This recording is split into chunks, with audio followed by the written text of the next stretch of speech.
Not sure if many of you know, but we do have a virtual tier within the Design Coven, virtual pro member tier, which includes 3 virtual meetings a month where we set intentions. We do group coaching. So bring all your questions. We answer those questions and you get to learn from other people going through the same struggles as you. We also do a business practice meeting. So we'll have somebody on to share a business practice that we can all benefit from. And then we also do a product training. So getting a sustainable, eco-friendly line to come on, share who they are so that we can be supported with other like-minded businesses. And if you're not quite ready for pro, you can always join our free community where you will connect with other like-minded holistic interior designers. You don't have to be an interior designer if you are kind of just dabbling or you're aspiring or you're looking into this field.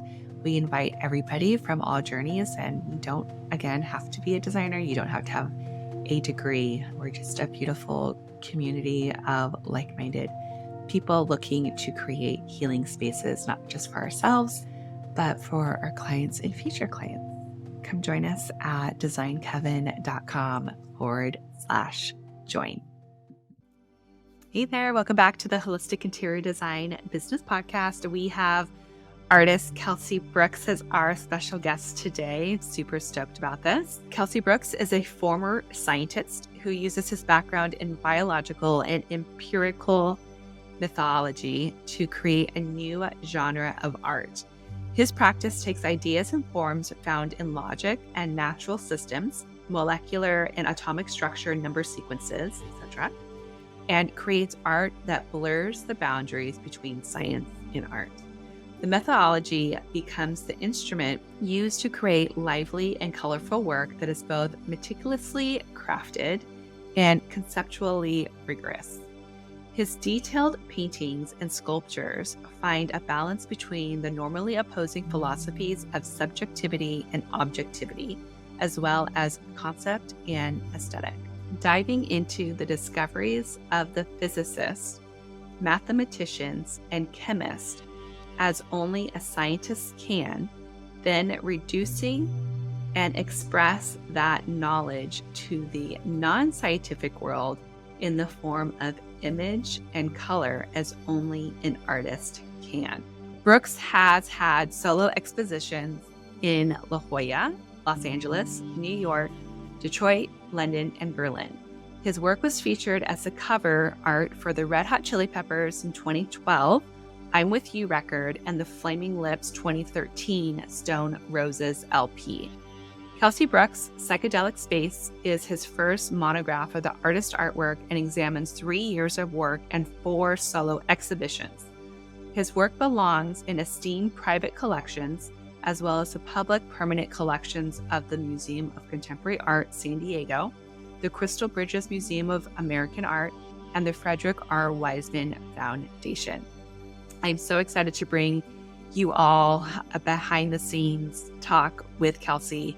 We are also going to have a artist tour and artist talk on Wednesday, April 5th at Quint Gallery with the Design Coven. So if you're interested in joining, I highly recommend getting on board now so that you can meet Kelsey and experience his art in person. You're listening to the Holistic Interior Design Business Podcast. This is a podcast that guides you as a new or inspiring independent interior designer navigating your entrepreneurial path. Here, with my over 20 years experience, I will share my holistic approach to design with intention and ancient practices, including Feng Shui, all incorporating mind, body, and spirit into my design projects. You will also learn from seasoned interior designers as they give strategies and insight of how they built their businesses and continue to work in the field. Together, we will discover supportive trade partners, new ideas, creatives, and inspiring artists from around the world. I am your host, Rachel Lorraine Crawford. Welcome back to the Holistic Interior Design Business Podcast. We have an artist today. We have Kelsey Brookes on with us, local San Diego artist. Welcome, Kelsey. I really, really appreciate you being here. Well, thank you, Rachel. Thanks for having me. I appreciate you asking me to be here. So thank you.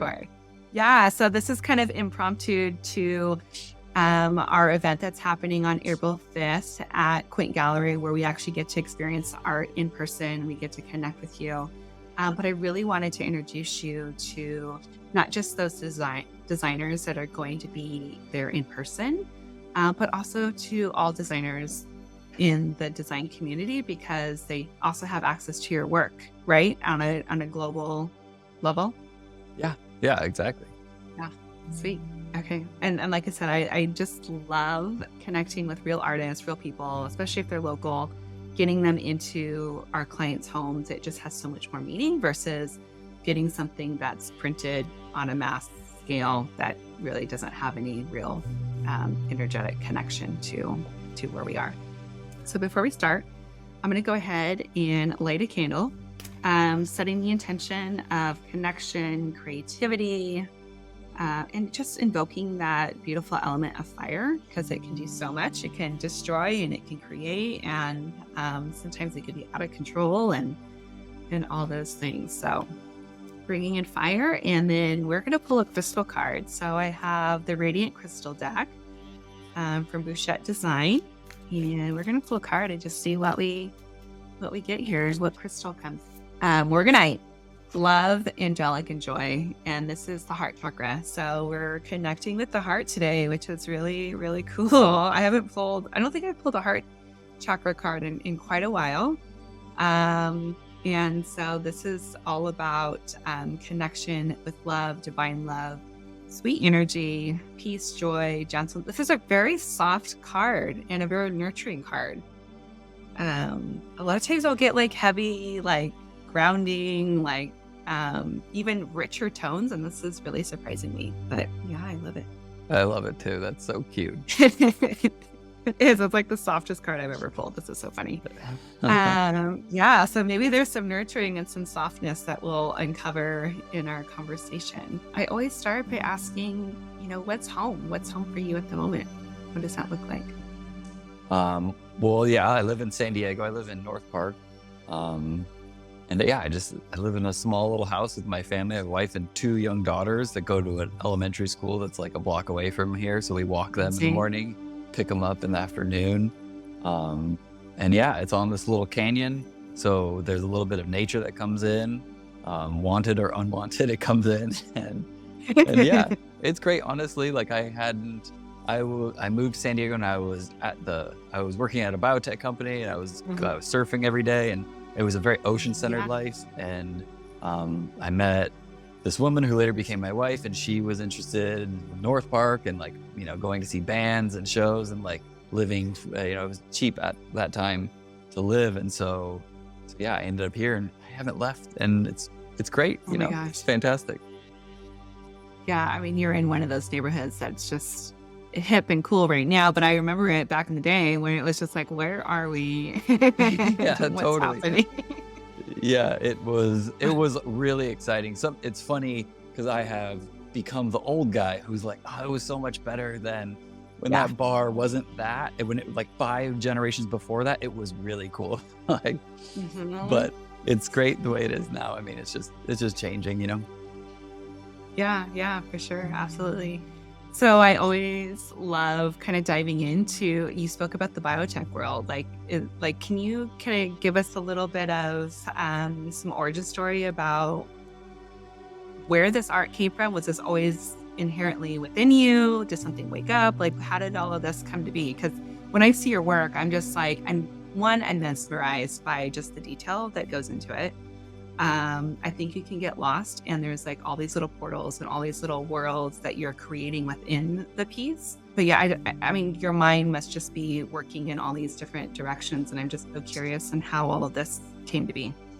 So I studied microbiology when I was in school, and I loved science. I found like my real introduction to awe in the world, aside from like sunsets and sunrises and my family and like my sisters and my friends, really was science and the scientific method, and learning how scientists see the world, learning how it can reveal these kind of deeper truths in the world was magical to me. And I felt it in a spiritual way, honestly. Like the way I gather awe is by understanding how things work. So knowing how many cells are in your body and what each one of those cells is doing to keep this organism and keep consciousness going, to me is like just awe-inspiring and beautiful and sacred, really, you know. So anyway, so I studied microbiology in school, but I always was interested in art. I always was excited about figure drawing. I was interested in, like, there's this romantic notion of, you know, European figure drawing and impressionism that like maybe was a few generations before me, but I read about in books and I was like, that's so cool. But because I was a science major, because I was studying science, I never really like pursued it. It was always just like a little bit on the side, you know, something for fun. And then I got a job working at the Centers for Disease Control when I graduated college and did that for a few years. And then I got a job at a biotech company here in San Diego working with viruses. And so I moved here and was working in the lab for about 4 or 5 years. And I was making art just kind of on the side. It was just something that was like, again, another side project. But the more I did it, the more I was aware that like this is amazing. Like I was like, if I could just live and only do this, my life, that would be a magical life. Like, is that possible? And like, there's something happened around like when I was like 25 and I was just like, well, I don't understand. There's no real rules. So like, whatever I want to do, let's just try that out. Let's like see if you can make it happen. And so I guess making a longer story really short, I started it and it just keeps rolling. It's been rolling now for like 15 years. You know, it goes in waves, but that's what I've done for the last 15 years is just make art. So when you were working, so I assume you were working full time, you're doing art like on the side, like in your free time. Yeah. When did you make the jump? Like, how did that transition happen between like leaving the scientific world of work and going into this artistic space? I think so the way it actually worked for me was it had been building for a long time. So practically speaking, I had art pieces, paintings that I was making and putting in cafes. And when they would sell, then I would get more, you know, I'd get requests to make more stuff. So I would make more stuff. And at some point I realized like, oh, this is going to sound ridiculous, but I was like, you can make money and then that money can pay for your rent. And like, you don't have to keep working in the lab. And I was like, oh, okay. That's how dumb I am, honestly. Like, it's like literally that base level of simplicity. But I was like, oh yeah, I guess I could do it. And so I was like, I knew I wanted to do it. I knew there were no rules in life other than like, you know, the general rules of be good and, you know, do a good job of the things you do. These sort of like moral philosophy rules. But there was no laid out plan for me. So I was like, let's just try it. I was young. I didn't have like dependents, you know, I didn't have a wife, I didn't have kids, I didn't have anything. And so I was like, let's just try this out. And so I just quit. Like it had been building, but one day I was like, today's the day. And so I went to HR and I was like, you guys, thank you very much. You know, like I'll stay for however long you need, but like I want to leave. And everybody was very confused about what I was going to do. But I just did it. And then there is a long story that's inside of here about like how it actually worked and like what the connections were. And I can try and make that really short if you want, or I want to hear it. I want to hear it. No. That sounds like there's some juice in there.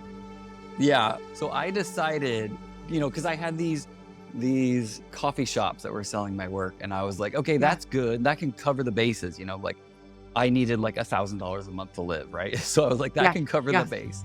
But like, I need to grow past here. So I was like, one thing I can do is just basically say yes to everything. So art to me seemed like the problem is it needed to be seen by as many people as possible. So I needed as many eyeballs as possible. So I was like, whatever comes my way, I will say yes to it for at least a year. And after that, then I'll be more discriminating. But for an entire year, yes to everything. And so I was just like, on the internet, you know, like the internet was young, like 2000 or so, 2001, 2003, something like that. And I was like, there were blogs when blogs existed, and they were all about street art and, you know, graffiti and stuff like that. And I loved that stuff. I wasn't really participating in it, but I loved it. And so I was sending out images, these like really crappy pixelated images of my work and talking about how my process and stuff. And, you know, I got a few interviews that way through these little blogs and these websites. And one of them was the zine, and it was based in London, and it was asking for an open submission for anybody who wanted to send anything in. They would look at it, and if it was good, they would put it in their zine. I was like, year of yes, let's do it. And so I sent it off, and it ended up the person who did that loved it and was showing it around to his friends. One of his friends happened to be an artist who at the time was not famous at all, but later became really famous. His name is Banksy. He was a street artist. Yeah. And he was organizing these art shows at the end of every year called Santa's Ghetto. And he would invite all of his friends from Europe, they're mostly European street artists, and to do this collective, collaborative art show. It took like the whole month, and everybody would fly there, and we would just live in this old storefronts and just build things. And it was crazy. And so they invited me over, and I was like, yeah, sure, like, let's go. I love traveling, and I had time. So I was like, yeah, let's do this. So I went. It was crazy. And so I went there, and at the same time, he was building up his print program. So he had bought a print shop and was inviting all these artists to collaborate. And so he asked me if I wanted to collaborate, and I was like, absolutely. And, you know, like I said, he wasn't this massive artist at the time. He was just another one of us. He was the guy organizing it all. But so anyway, I did that. And because of that, a bunch of European art galleries asked me if I wanted to do art shows. And so I did. And so I kind of started doing shows in Europe, mostly in London and in Germany. And then I just started growing from there. And then it slowly worked its way back to the United States. And so I did that for a long time. And that was like kind of the beginning. Big thing. Yeah. Oh my gosh. I think your story and like what you're doing when you had the year of yes and just putting stuff out there and reaching out connects with like a lot of these designers that are just starting out. And it's like, you got to just like go and connect and put your stuff out there. And it's like, I tell them all the time, like create a list of ideal firms, put yourself out there and just like you're saying, be seen and connecting and going to these community events and coming to our co-working. We have co-working on Wednesdays. That's just open to everyone. You don't have to be a designer. You can be whoever. Yeah. And we just connect, and there's just this beautiful pollination that happens. Yeah. And I think you like being very intentional and saying, this is what I'm going to do this year, and being open to those possibilities is huge. And also I love that you don't have these rules about life, because I feel like us as entrepreneurs or new people in business, we put these rules on ourselves. We put ourselves in these boxes, and to be able to look at things with all that gone, we can create these beautiful art stories. We can create these beautiful businesses that are not the norm. And that's like what we're all about, is creating these spaces that nurture each and every piece of us and also shows our personality. So I just love that you shared that, because I feel like that's really going to inspire other people and creatives to give themselves the permission to do it in a different way.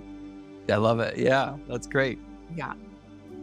So amazing. So can you share a little bit? Because like, I think the last show that I saw of yours was almost like, it was at Quint, and it was almost like a necklace that was, or like some lacing that was just coming down from the ceiling. And it was so intricate. It was just the most beautiful. It was like you can touch it. It was very lacy. Yeah. Like how do you get into those little, like how does all this form? And I'm sure there's a connection to your science world and to your art world. And can you share a little bit about that process? Sure. Yeah. Well, I'll take one step back to make it back to that question. But I started painting molecules, some of the molecules I used to work with in the lab, and some of the molecules that I was just interested in, neurotransmitters. And I started painting those. And there's a whole story about why that all happened, but we'll save that story for later maybe. But yeah, I started painting those. And once I was able to take my scientific background and connect it with my artistic background, which before this were just two separate parts of my world, right? One was my past, one was my current. And when I was able to connect those, then it felt like some real synergy happened. And that was when I started getting felt like more momentum and more ideas were just like, everything just became a lot easier when I was standing on both of those legs. And so I painted molecules for a long time and got interested in psychedelic molecules. And so I painted a lot of those. And then I started I began a meditation practice that started when I was about 30 years old. And as I moved through this, it's been a little over 10 years I've been doing it. As I began, I kind of switched from one type of meditation to another type. those paintings that you're referencing are these veil paintings. And those aren't a direct connection to science in a way, but more a direct connection to my meditation practice.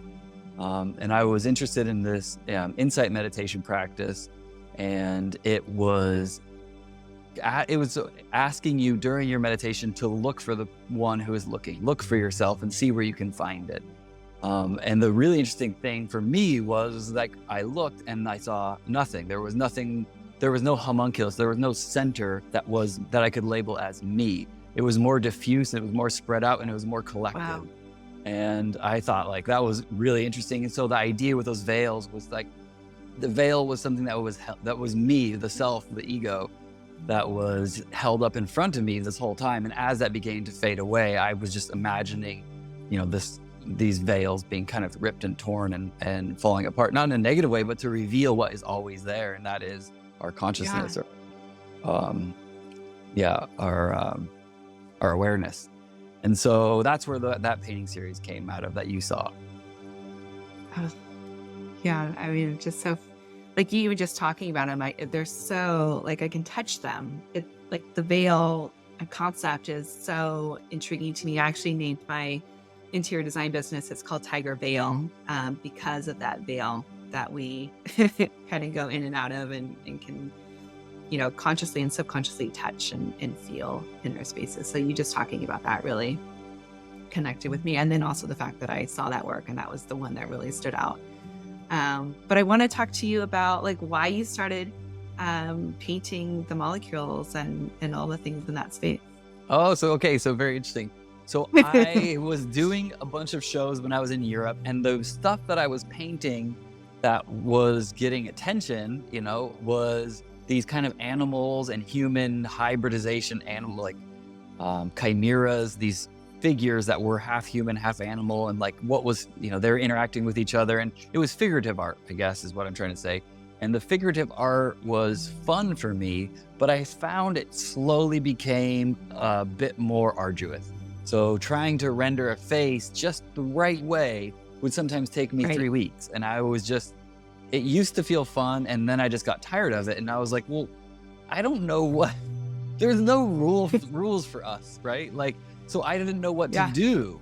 And so I was like, well, I don't like it, so let's stop. Let's just follow what feels good, and let's just stop doing it and do whatever you want to do. And so like I stopped, and I started making what I was calling meditation paintings. They were just, it was just a circle, these big circles that I had cut out of wood. And I was just like applying pigment to them and just letting whatever wanted to come out. And so because it was kind of like a separate thing from my figurative work, I was calling them meditation paintings, and I was very loose with them for a long time. But what I slowly started to realize was they were making these kind of center points with radiating lines coming out. Yeah. And that felt really good to paint that. And I did that for a couple of weeks, and I enjoyed the process of it so much. But then I was like, well, what are these? What am I doing? And I realized they were making individual points. And I was like, well, what can I do with an individual point? And I was like, and I immediately thought of these molecular line diagrams or Lewis structures that I would draw in organic chemistry to map molecules, to show. So you have a molecule, molecules are made up of atoms, individual atoms. And to show the formula of a molecule, you would put these like dots on a piece of paper and then draw the connections, which would be the bonds between the atoms. And I was like, well, these could be the center points for the atoms, and I could make an entire molecule out of this. And so I did. The first molecule I made was serotonin, and I made serotonin just randomly. It felt like a fun molecule to do. And then I realized there's a whole bunch of hallucinogenic molecules. So molecules like DMT or I guess MDMA, but DMT, mescaline, psilocybin, all these molecules that are psychoactive that mimic the structure of serotonin. I was like, well, that makes a really convincing show. I could make serotonin, and then I could make all these hallucinogenic molecules that are structurally very, very similar. And so I just started building molecules and going and going and going. That was 2011, 2012. And so that was how that transition happened. It like came from a place of like, I don't like this right now. What do I do? And I was like, well, let's just stop and do something you do like to do. Like, it seems so basic, but it really is complicated and confusing we when need you're in the that. middle of it, you know? Oh yeah, no, absolutely. It's like and we'll just keep beating our heads, against the wall until something like that happens. Like, oh yeah, like I don't have to do this. Yeah. But I just love the idea that you can follow your feelings into these, new places. Like, you don't have to do anything else. Like, how do you feel about that? Do you not want to do it? Don't do it. Now, what do you want to do? How about try that? And see, eventually a connection will be made, right? It just takes a while. Yeah, it's so cool. I love speaking to you about this because it just resonates on so many different levels. And it also clears out those blocks that I see like so many designers kind of running into or doing. And also, feeling the need to have to create a business the same way someone else did, or having to paint in a certain way because that's how other people do it. And then being, this doesn't feel good. Yeah. And then being able to readjust. Yeah, exactly. That's huge insight. Yeah, and I would love to know more about your current show that is happening now at Quint that we're about to experience. Can you give us a little bit of a taste of what that is from and how that got developed? Yeah. So the show that's up at Quint right now is called Cosmic Symmetries. And I came up with the idea, or the kind of research idea, at the beginning of the year, or not this year, last year. I was like, well, I want, coming at just like, for some background, coming out of COVID, I was like, galleries are open again. I can do shows again. Yep. Let's paint some big paintings and have some fun. Because I was just painting these small paintings that I could sell on Instagram and through the galleries. Nobody knew what was going on. So I was making prints and paintings for like a year and a half. And I was loving it, but I was like, I'm done. I want to paint again. I love painting big paintings. And so during the pandemic, I read this book by this physicist. His name is Frank Wilczek, and it's called A Beautiful Question. Okay. The main thing that I took away from this book was there is this scientist, and what he was saying was that he used beauty as a guide to guide him into his scientific discoveries. He happened to discover one of the fundamental forces of the universe and win a Nobel Prize. So it was very fruitful, and he was successful with just following beauty. And beauty was defined for him in a few basic terms, but one of them was symmetry and balance. And what he'd said, the rest of them were an economy of means. So very, very simple means can eventually create massive complexity, simplicity, balance. There are a few others, but what I really took away was that the vision I had was this guy with numbers in front of him, just a pile of physical properties in front of him. And what he did was he's like, which one is the most symmetrical? Which one is the most beautiful? Which one requires the least amount of like extra information? And let's try there first. And he just followed from step by step by step, using beauty as his guide. And he got to one of the biggest discoveries in physics of the last 100 years. And so I was like, well, okay, so there's something more interesting in symmetry than just like, oh, it looks pretty, or like, that happens to be how human beings are structured. That happens to be how a lot of life is structured. Flowers are structured using symmetry. So it's just a decoration. I just thought there's just something so much more interesting there. And so what I wanted to do is paint paintings that were symmetrical, going from perfect symmetry to all the way to asymmetry, and see within that broad window where was for me the most pleasing and what other people thought was the most pleasing. I was just curious to see if I could use symmetry, this kind of hidden function of the universe, to create a picture and what that would look like. And so I started that process at the beginning of the year, starting with perfect symmetry and slowly moving towards like total asymmetry and chaos. And that's sort of, that's what the show is. It's a question. Is symmetry useful in making a picture? And the show is kind of the answer to that. Oh my gosh. I'm so stoked. I cannot wait to actually go experience and feel it. And having you as our guide to take us on this journey with your art. I mean, just like you just even talking about symmetry and relating it to how we create beauty in our homes to support us and the people that are living in it. And also just that feeling. And again, tapping into the feeling of like, does this feel good? Am I in the right direction? Is this feel good to our clients and the people that are living in the spaces? And then bring art that has so much intention and meaning behind it. just adds so much, like this card, that nurturing, loving energy that we're trying to create in our space, on all these different layers and levels. So I love it. That's great. Good job. Yeah, you pulled that out. yeah. That's awesome. You're like, wow, we got it. So I would love to know, how long is the show up for, in case anyone isn't able to go, with the Design Coven, but wants to experience the show on their own? Do you know the date? Yeah, it's up through April 8th. So a couple Okay. more weeks or so of the show. So yeah, it's up. There is one more thing to say. There's one more element in the show, and I can go through it in about a minute if you will indulge Let's do me. it. Okay, so there is Yes. another element, and that was, it's like, of course, like with everything I have, it's a longer story, but like basically I started looking at the paintings outside of the context. I took something that allowed me to do that, and then I looked at them and I was like, these paintings, there's another perspective inside of it, and that perspective was me shrinking down, being tiny, and being inside of the painting. I wanted to do that really bad, but unfortunately I couldn't. But what I could do was give the viewer that idea of doing it by painting tiny, tiny, tiny little elves in the paintings. So almost sub-perceptually, you have to get really, really, really close. But once you do, another world is revealed. There are these tiny elves that are made up of the lines that make up the paintings, that are making the paintings and kind of destroying the paintings in places and creating it. And so, yeah, that's another element. There is this bigger picture, but then there's this kind of more fun, excitable, irreverent, maybe not irreverent, just enjoyable kind of aspect to it. Oh my gosh, how cool. Okay, so we're going to be on a treasure hunt for these little elves. Yes, exactly. Yeah. Amazing. And when you're creating these stories or like these collections, is it once a year? Is it like, what does that look like? Or is it just kind of whatever feels good at the moment? It really, the bigger perspective of the whole career, or my last 15 years, has been whatever feels fun at the moment. And this show happened to kind of coalesce around one common theme, but it's just a natural progression. Like, to do anything exactly identical twice is impossible. So you really just, for me, I just like go for it. Like, what does it feel inspiring? Go for it. Like, if it doesn't, then don't do it.